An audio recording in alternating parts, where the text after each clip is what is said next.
My name is Layla. I'm 38 years old, and I live with my husband Zeke and our 3 daughters. I've been estranged from my family for about 20 years. I had parents and an older sister named Melissa. From the outside, we appeared to be a close-knit family, but in reality, I felt isolated. I've always been shy and introverted and not particularly striking in appearance. I struggled to stand out and had only a few friends during my school years. In contrast, my sister was outgoing and always surrounded by friends, thanks to her good looks.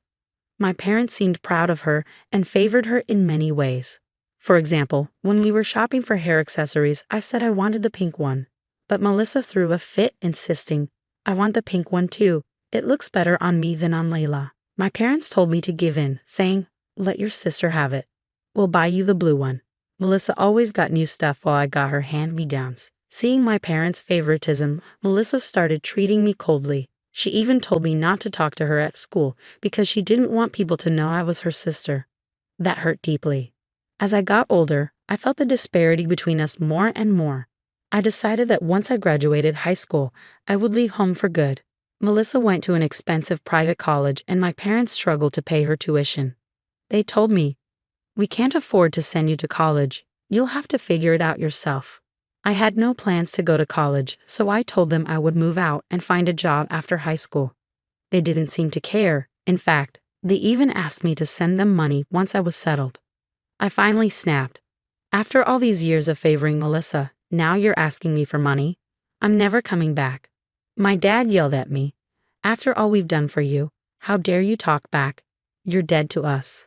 I left home right after graduating high school, taking only a few belongings and a small amount of money saved from my part-time job. I felt overwhelmed but determined to never go back. I managed to build a life for myself in a new place.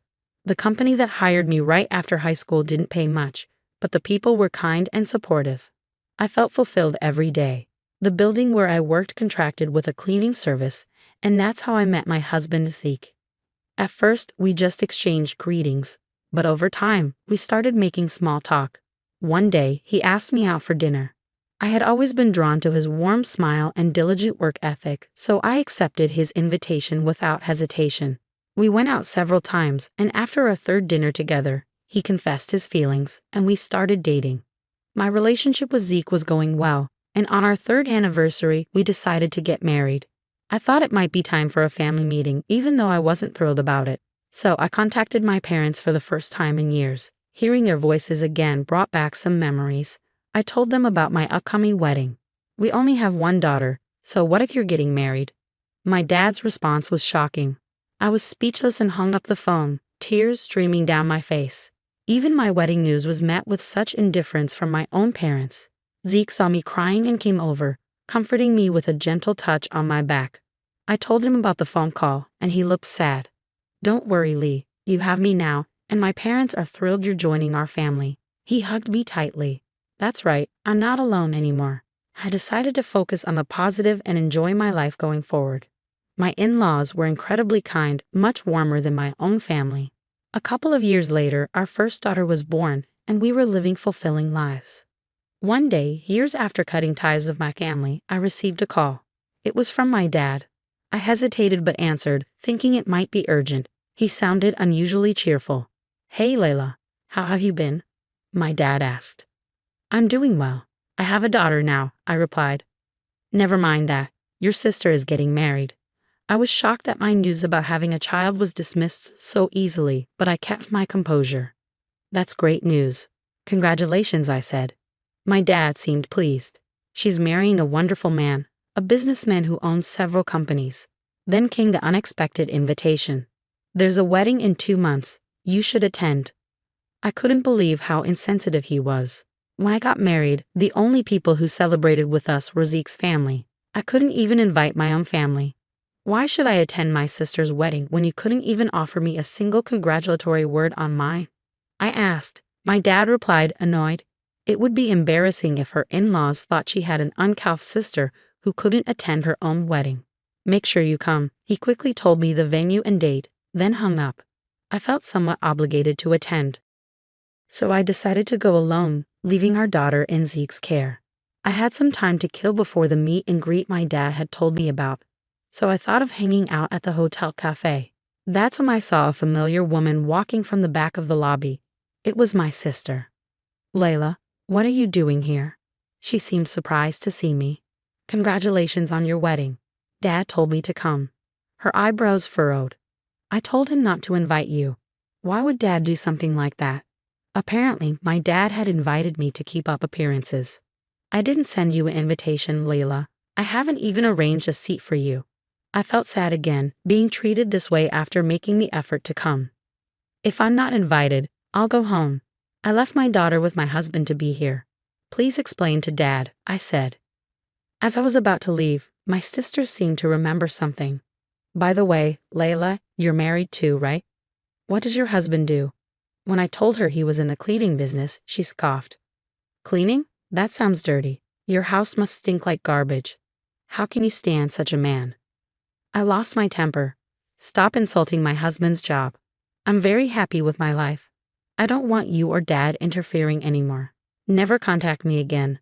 She sneered at me. "I wouldn't want to be family with someone who smells like garbage. We're strangers now and will remain so. I won't bother contacting a stranger."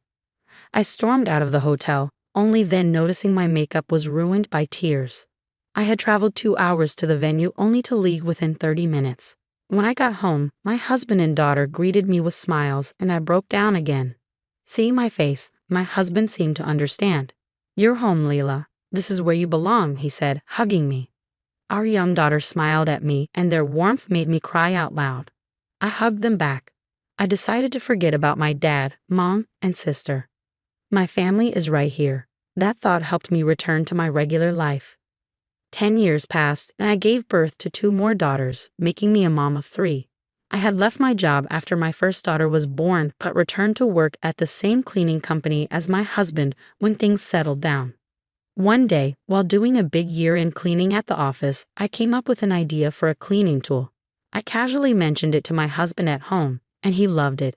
The idea quickly spread within the company, and they decided to turn it into a product. I was actively involved in the project, and the cleaning tool, packed with insights from a homemaker's perspective, was a big hit. It became a hot topic online and in magazines, and for a while, we couldn't keep up with the demand. The business grew so much that we decided to create a subsidiary for the manufacturing and sales of cleaning products. And guess what? I was chosen as the CEO of the new company, with strong support from everyone.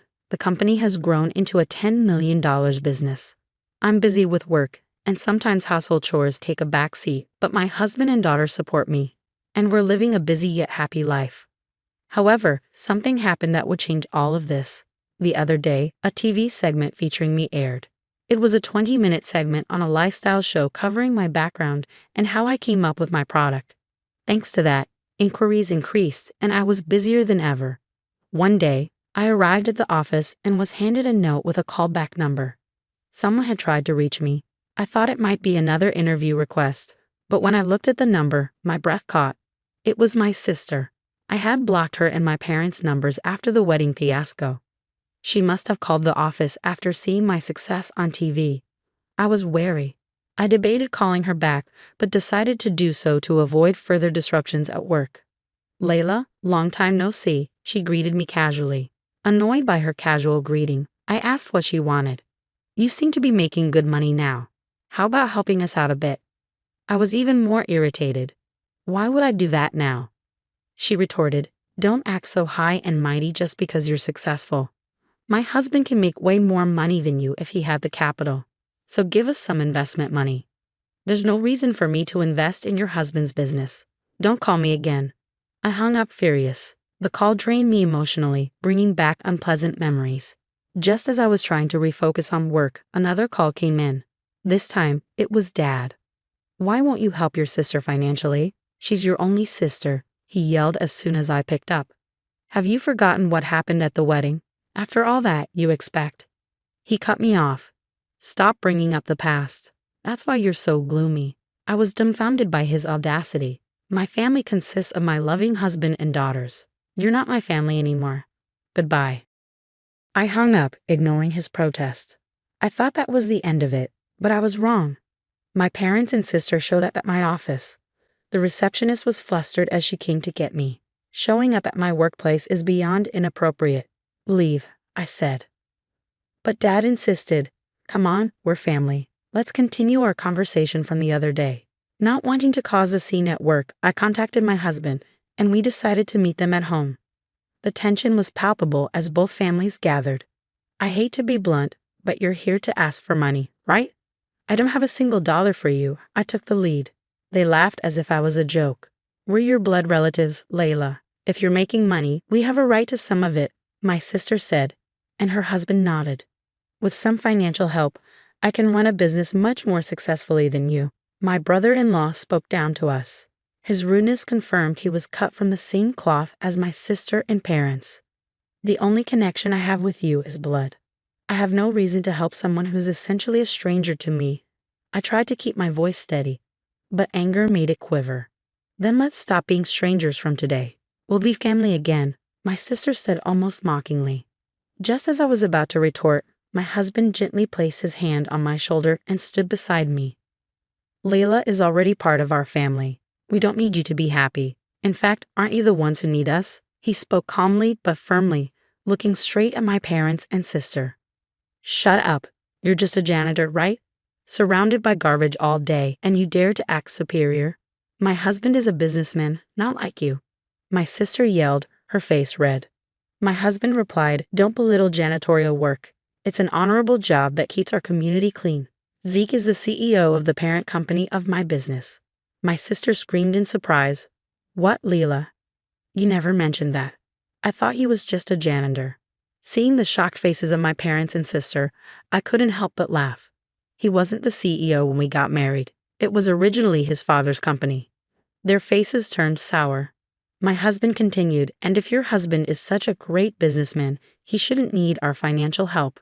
My sister and her husband tried to respond but were at a loss for words. I took a deep breath and said, this is the last time we'll talk. We're fine being strangers. If you make a scene, I'll call the police.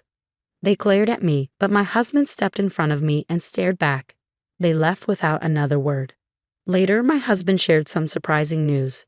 His company had business dealings with my brother-in-law's company. He decided to cut all ties. My brother-in-law came to apologize, but my husband didn't accept it. It seems that my brother-in-law's company, which lost its business partners, was unable to survive and went bankrupt, struggling with massive debt. My sister and her husband eventually divorced. Moreover, my dad, who had been receiving financial help from them, had prematurely retired without consulting anyone. Now he couldn't find a job due to his age. My parents' marriage was also on the rocks. My sister, now divorced and back at our parents' home, was barely making ends meet with a part-time factory job. As for me, my work is going well, and my family is happy. We're planning a long family vacation with my in-laws. I'm grateful for the happiness I have and plan to cherish every day.